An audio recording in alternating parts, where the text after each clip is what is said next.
কখনো আকাশ পেয়ে চুপ করে যদি নেমে আসে ভালোবাসা খুব ভোরে, চোখ ভাঙা ঘুমে তুমি খোঁজো না আমায়, আশেপাশে আমি আর নেই। আমার জন্যে আলো জেলো না কেউ, আমি মানুষের সমুদ্রে গুনেছি ঢেউ।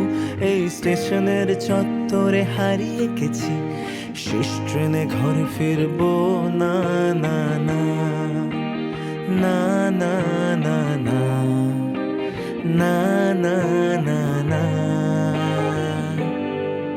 এই জাহাজ মাস্তুল ছাড়খাড়, তবু গল্প লিখছি বাঁচবার। আমি রাখতে চাই না আর তার কোনো রাত দুপুরের আবদার, তাই চেষ্টা করছি বারবার সাঁতরে পার খোঁজা।